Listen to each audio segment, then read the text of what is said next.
Bayangin, kamu lagi asik jalan-jalan sore di pesisir pantai California yang cantik. Matahari mau tenggelam, angin sepoi-sepoi. Terus tiba-tiba di depan mata kamu ada sesosok makhluk raksasa berwarna perak metalik dengan sirip merah menyala yang panjangnya kayak tiang listrik, tergeletak tak berdaya. Bentuknya nggak mirip ikan yang biasa kamu lihat di pasar atau di akuarium, tapi lebih mirip naga laut yang baru saja keluar dari buku dongeng kuno. Kejadian ini bukan cuma khayalan, tapi beneran terjadi dan bikin geger dunia maya belakangan ini. Orang-orang menyebutnya ikan kiamat atau oarfish, sebuah makhluk misterius yang biasanya bersembunyi di kegelapan abadi laut dalam, ribuan meter di bawah permukaan air yang nggak pernah tersentuh cahaya matahari sedikit pun.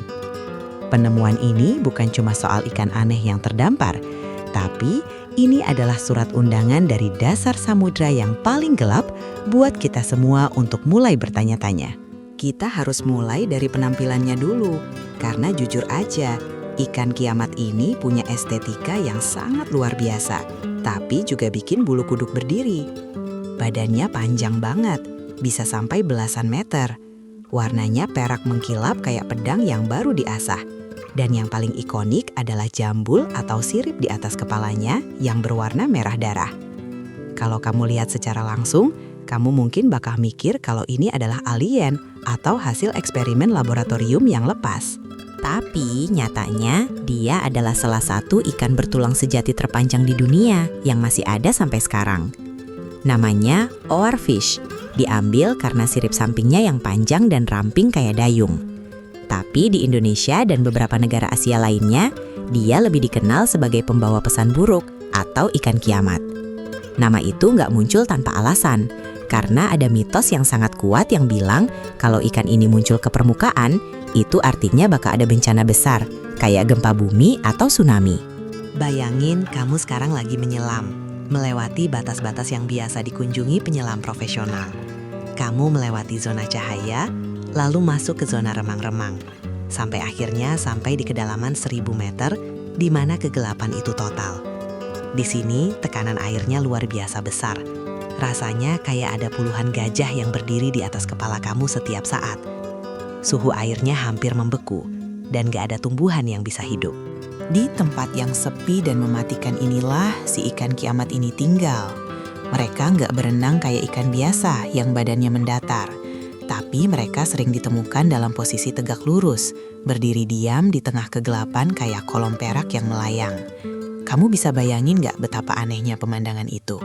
Di tengah laut yang gelap gulita, tiba-tiba ada benda panjang berwarna perak yang berdiri tegak diam tanpa bergerak sedikit pun.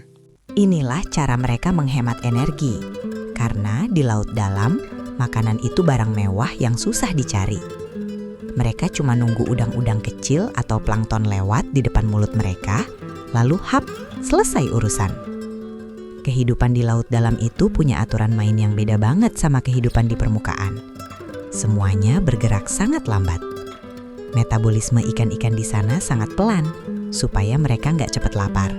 Makanya, kalau ada satu ekor ikan kiamat yang tiba-tiba muncul di pantai California, yang airnya jauh lebih hangat dan dangkal, itu adalah sebuah anomali besar. Para ilmuwan langsung heboh karena melihat ikan ini dalam kondisi utuh dan segar itu kayak dapat lotre 1 banding 1.000.000. Biasanya, kalaupun ada yang ditemukan, kondisinya sudah rusak atau cuma potongan-potongan tubuh karena dimakan predator atau hancur karena tekanan air. Kita seringkali lupa kalau bumi kita ini sebagian besar adalah air. Dan kita sebenarnya cuma tahu sedikit banget soal apa yang ada di dasar samudra. Kita lebih tahu banyak soal permukaan bulan daripada soal dasar laut kita sendiri. Ikan kiamat ini adalah pengingat bahwa ada dunia raksasa yang masih sangat asing bagi kita. Di sana, hukum alam bekerja dengan cara yang gak terduga. Sekarang kita bahas soal mitos ikan kiamat yang bikin banyak orang parno. Sebutan ini mulai populer banget, terutama setelah gempa besar di Jepang tahun 2011.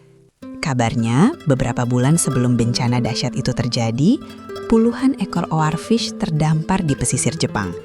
Teorinya adalah karena ikan kiamat hidup di dekat dasar laut yang berhubungan langsung dengan lempeng bumi, mereka sangat sensitif terhadap perubahan elektromagnetik. Jadi, ketika lempeng bumi mulai bergeser dan melepaskan gas-gas tertentu atau mengubah medan listrik di dalam air, ikan-ikan ini merasa nggak nyaman, panik, dan akhirnya berenang ke atas buat menyelamatkan diri. Tapi bagi masyarakat lokal, kemunculan ikan ini tetap aja dianggap sebagai sinyal dari alam. Alam semesta itu punya caranya sendiri buat berkomunikasi. Dan mungkin ikan kiamat ini adalah salah satu kurirnya. Kalau kita perhatikan lebih detail, kulit ikan kiamat ini nggak punya sisik kayak ikan mas. Kulit mereka itu sangat lembut dan tertutup oleh semacam lapisan perak yang disebut guanin. Lapisan ini sangat mudah terkelupas kalau kena sentuhan sedikit aja. Ini menunjukkan betapa rapuhnya makhluk ini di dunia luar. Mereka didesain untuk hidup di tempat yang stabil, sunyi, dan tenang. Penemuan di California ini juga membuka mata kita soal perubahan iklim global. Suhu laut sekarang ini lagi nggak stabil. Banyak arus yang berubah arah, dan ini berdampak langsung ke penghuni laut dalam. Ikan kiamat mungkin cuma satu dari sekian banyak spesies yang mulai terganggu habitatnya. Kalau suhu di bawah sana berubah sedikit saja, itu bisa mengganggu siklus hidup mereka yang sudah terjaga selama jutaan tahun. Coba deh kamu bayangkan, dunia tanpa cahaya sama sekali. Kamu harus bertahan hidup cuma dengan mengandalkan getaran di air dan sensor kimia di kulit kamu. Itulah keseharian ikan kiamat. Mata mereka besar banget supaya bisa menangkap cahaya sekecil apapun. Mungkin dari makhluk-makhluk bioluminesensi lain. Pas ikan ini sampai di pantai California yang terang benderang, matanya pasti sangat tersiksa. Para ahli biologi menemukan fakta unik lainnya. Ikan ini ternyata bisa memutus ekornya sendiri kalau lagi dalam keadaan terancam, mirip kayak cicak. Fenomena ini disebut autotomi. Jadi kalau ada predator yang mencoba nangkep ekor panjangnya, si ikan kiamat bakal ngelepasin bagian ekornya itu supaya dia bisa kabur. Bagian ekor itu nggak mengandung organ vital, jadi mereka bisa tetap hidup. Satu hal yang menarik lagi adalah gimana ikan kiamat ini berenang. Mereka nggak pakai gerakan badan yang meliuk-liuk ekstrim kayak ular air. Mereka pakai sirip punggungnya yang panjang banget itu buat bergerak secara gelombang. Jadi badannya tetap lurus, tapi sirip di atasnya bergerak cepat kayak kipas angin yang lagi mutar. Cara berenang ini sangat efisien buat navigasi di ruang sempit. Kembali ke soal ramalan bencana. Meskipun secara sains belum terbukti 100%, kita nggak boleh menutup mata kalau hewan emang punya insting yang jauh lebih tajam dari manusia.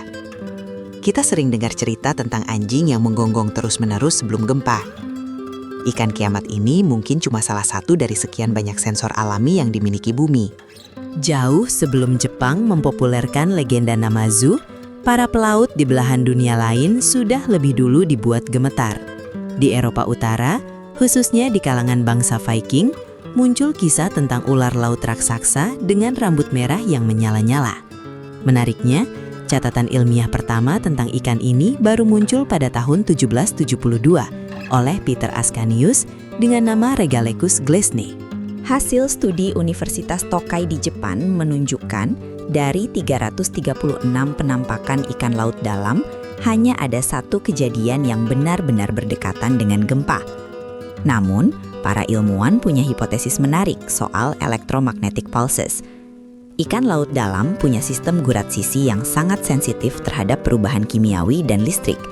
Jadi, mereka mungkin gak meramal gempa, tapi mereka merasakan perubahan lingkungan. Ikan kiamat, sang pembawa pesan dari kegelapan, akan selalu menjadi pengingat bahwa samudra masih menyimpan jutaan misteri yang siap untuk ditemukan oleh mereka yang berani untuk terus mencari tahu. Karena pada akhirnya, pengetahuan adalah satu-satunya cahaya yang bisa menembus kegelapan sedalam apapun di samudra raya ini. Jadi, jangan pernah berhenti buat merasa penasaran.